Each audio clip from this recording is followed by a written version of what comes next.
कार्यक्रम के पुण्यार्चक हैं प्राचीन श्री अग्रवाल दिगंबर जैन पंचायत रजिस्टर धर्मपुरा, प्रधान श्री चक्रेश जैन, महामंत्री श्री विजेंद्र जैन, कोषाध्यक्ष श्री शेखर जैन, सचिव श्री नीरज जैन, मंदिर मैनेजर श्री पुनीत जैन।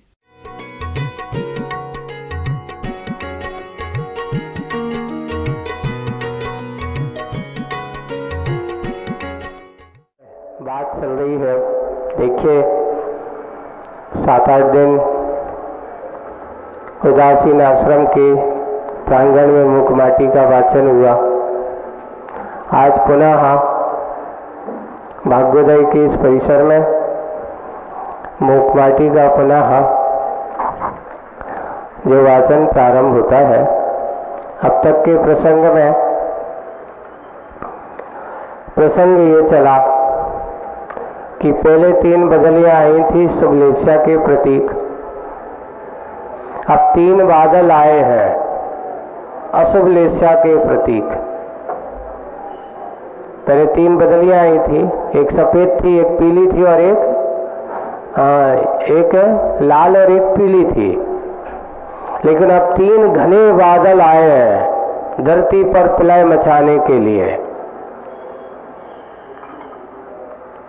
एक काला है कृष्णलेच्छा का प्रतीक, एक नीला है नीललेच्छा का प्रतीक है, और एक ना नीला है और ना काला है, जिसे अपन कापोत कहते हैं, कबूतर के रंग वाला। ऐसे 3 बादलों ने सागर से उठकर के आए हैं घोर गर्जना करते हुए। इस धरती पर प्रलय मचाना है और सागर की जो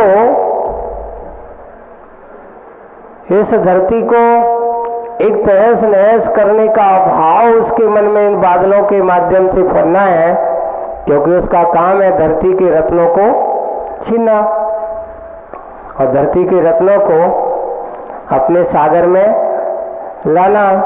इसलिए उसका नाम रत्नाकर है। पर यहाँ सूर्य रूपी प्रभाकर को ये बात अच्छा नहीं लगा कि ये ठीक नहीं, किसी दूसरों की संपत्ति को लूटना, किसी दूसरे की संपत्ति को हड़प करके इस प्रकार के अपने शारीरिक बल के माध्यम से कहो या किसी मानसिक बल का दबाव देकर के कहो ऐसा करते हो, ये तुम्हारा ठीक नहीं है, उसको उचित नहीं लगा। और वह समझाने के बाद बहुत सारी तरह और सागर के कई बार विफल प्रयास हुए।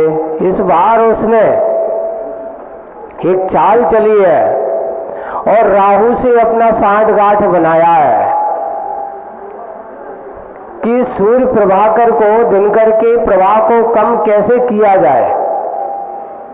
प्रभाव को कम करना है तो इसलिए उसने राहु को साथ लिया और राहु को साथ लेकर के उसने सूर्य के ऊपर ग्रहण लगा दिया है, मुखमाटी में ग्रहण लगा दिया है। और जैसे ही ग्रहण लगता है, इस धरती की क्या विचित्र दशा होती है। सारे पक्षी रात अंधेरा जैसा हो गया, सारे पक्षी ऐसे सोच रहे हैं कि यार अंधेरा, सब अपने अपनी नींद में जाकर के शांत होकर के बैठ गए। कमल दल जो खिले हुए थे वे मुरझा बंद हो गए और यहाँ पर धरती के सारे प्राणियों की दिनचर्या सब ब्राह्मण को प्राप्त हो जाती है।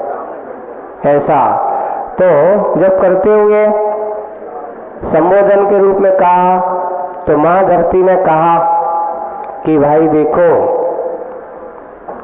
पाप पाखंड पर प्रहार करो, पाप पाखंड के ऊपर प्रहार करो और प्रशस्त पुण्य स्वीकार करो। पेज नंबर 243 निकालेंगे।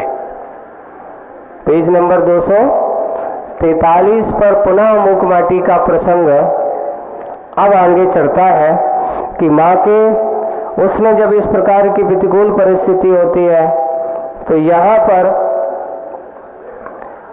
आकर के उससे निवेदन किया कि माँ आप इस धरती की परंपरा को विलय मत होने दो, आप इसके बारे में कुछ कहो। तो माँ, धरती माँ उसको कहती है, ये सूक्ति दी एक अपन को, पाप पाखंड पर प्रहार करो। पाप रूपी जो पाखंड है, जिसके कारण से यह संसारी आत्मा हमेशा दूसरों को मूर्ख बनाने की कोशिश करता रहता है, इसलिए पाप पाखंड पर प्रहार करो और प्रशस्त पुण्य स्वीकार करो। अच्छा जो सबको मन को भाए, सबके मन में अच्छापन लाए, उसको कहते हैं प्रशस्त पुण्य। पुण्य कभी भी किसी भी आत्मा को दुखदाई नहीं हो सकता, कभी भी किसी को दुखदाई नहीं होता। लेकिन पाप किसी भी आत्मा को सुखदाई नहीं हो सकता। पाप से कभी सुख की प्राप्ति हुई नहीं हुई, लेकिन पुण्य हमेशा व्यक्ति को सुख की मार्ग ही देगा, सुख के रास्ता ही देगा, सुख का उपाय ही देगा, कभी पाप के कार्यों में लगाने का कार्य नहीं करे। वही है प्रशस्त पुण्य स्वीकार करो। आगे उसी प्रसंग को और बढ़ाते हैं। दृढ़ मना श्रवण सम सक्षम कार्य करने कटिबद्ध हो। कैसे होना? सबसे पहले हमारा मन कैसा होना चाहिए? दृढ़ होना चाहिए, दृढ़ मना। और वो भी दृढ़ मन कैसा होगा? श्रवण, जैसे हमारे श्रवणों का मन होता है, श्रवण सम सक्षम भी, जो हमेशा आत्मा के श्रम, आत्म कल्याण के कार्य में श्रमशील होते हैं, उनका नाम श्रवण है। जो पाप के गलाने में हमेशा श्रमशील होते हैं, वे हमारे श्रवण हैं। और जो हमेशा पाप और विषय कसायों के जाल से दूर रह करके आत्मा में श्रम करने वाले होते, वे हमारे श्रवण हैं। इस संसार के मन को, या इस मन को संसार के विषय कसायों से दूर रख करके आत्मा के चैतन्य रूप परिणाम में मन लगाने वाले, वे हमारे श्रवण है। सब जीवों को हित का मार्ग, सब जीवों के कल्याण की भावनाएं जिनके मन में समाई हो, वो हमारे श्रवण है।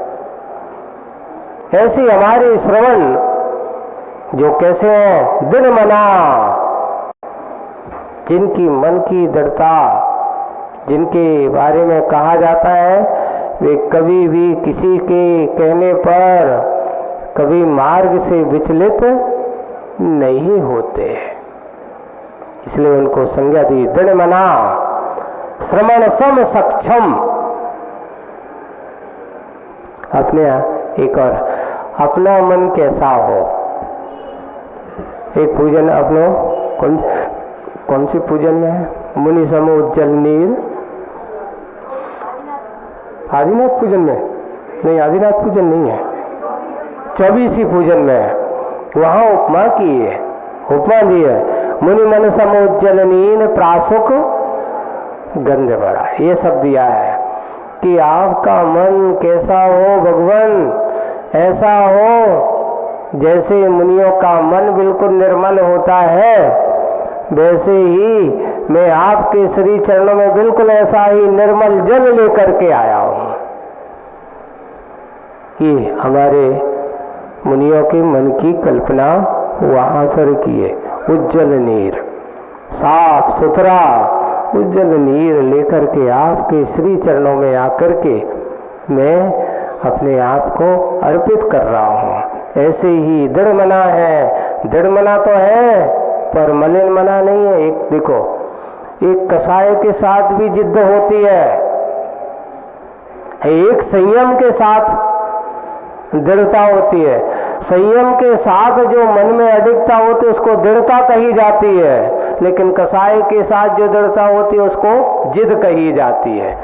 मुनि राजों के पास जिद नहीं होती, दृढ़ता होती है। क्यों? क्योंकि वे पाप के कार्यों का कभी समर्थन नहीं करते। और संसारी आत्मा कसाय के कारण से अटक कर रह जाता है, नहीं हम जो कह रहा है वही होगा। वो कसाय बस हुआ करता है, और कसाय बस होने के कारण से वह दृढ़ता नहीं, वो स्थिरता नहीं मानी जाती, वह कहीं ना कहीं उसके लिए पाप का संयोग माना जाता है। तो कसाय के साथ दृढ़ता नहीं, वो जिद मानी जाती है।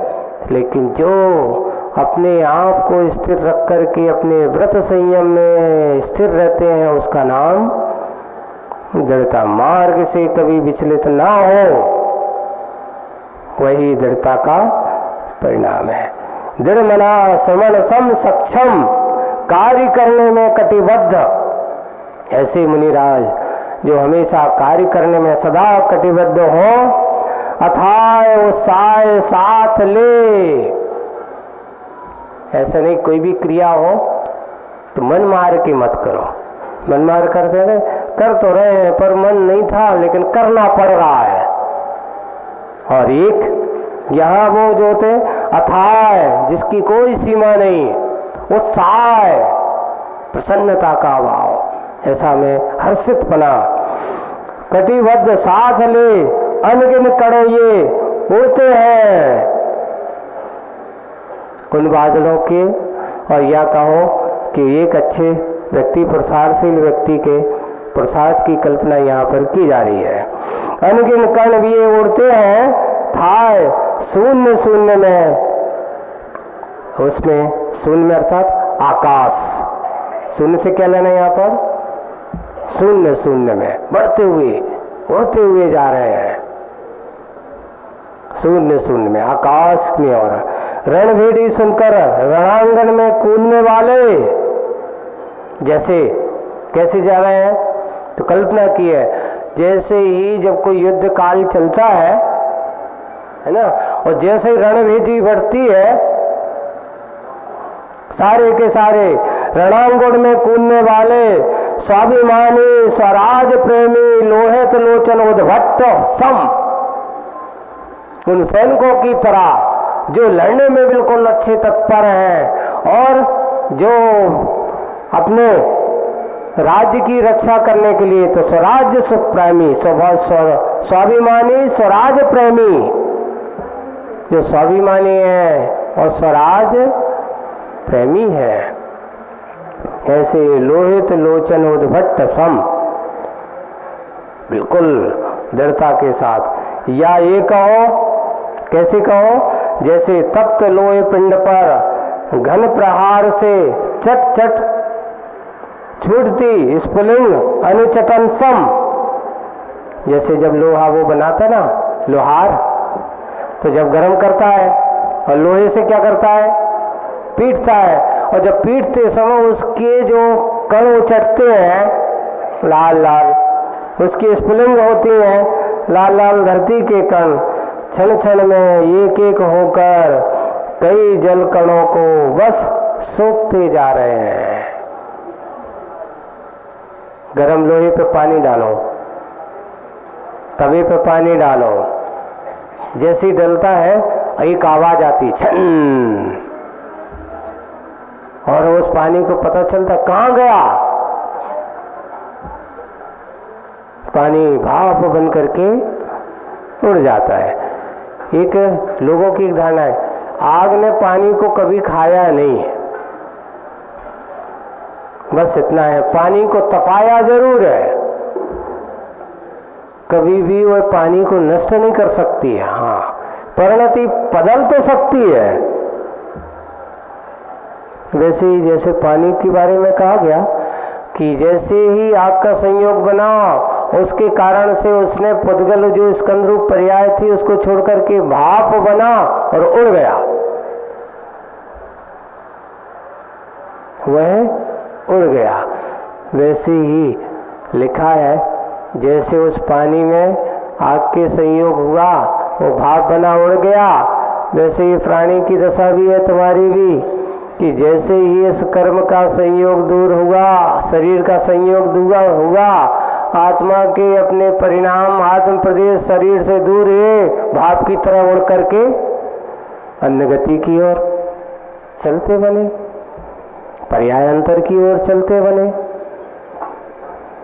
ऐसी परिणति संसारी आत्मा की। वही लोही पिंड चलकर बस सोखते ही जा रहा है, सोखता ही जा रहा है, पूरा बल लगा करके भी भूकड़ की राशि को चीर चीर कर इस पार भू तक नहीं आ पाए। जल कण ऐसा कर रहा है। एक काम करो, नीचे से सोखते जाओ, ये कण भू पर ऊपर ना आ पाए, ऐसा प्रयास चल रहा है। ऊपर ही ऊपर रोका जा रहा है।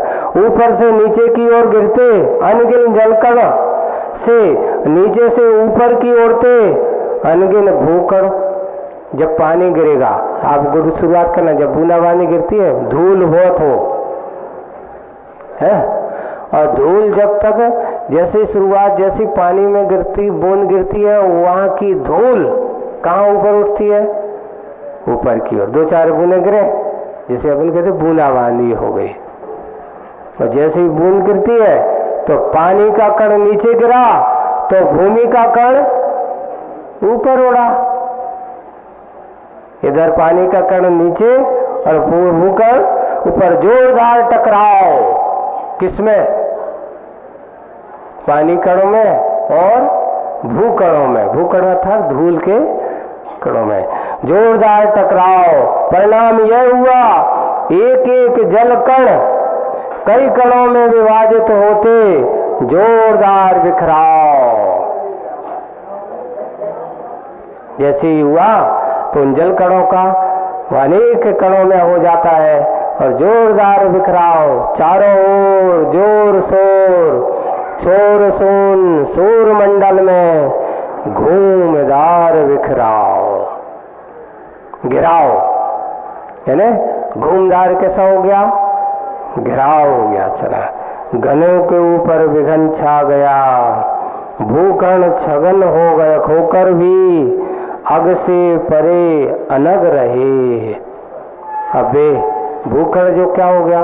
जब पानी देखा कि पानी की मात्रा अब ज्यादा हो गई, भैया चुपचाप बैठ जाओ, तो वे सब कैसे हो जाते हैं? सघन। मिट्टी क्या हो जाती? गीली हो जाती है, और गीली हो जाती तो वो भी एक लौंदा बन करके बिखराव नहीं रहा, जुड़ गया। अब तुम उठाओगे तो ये धूल को उठाओते तो वो बिखराव होता है। पानी मिल गया, ये सारे के सारे एक हो गए। अब मेरा कुछ होने वाला नहीं है। एकता देखना हो तो भूमि से देखो।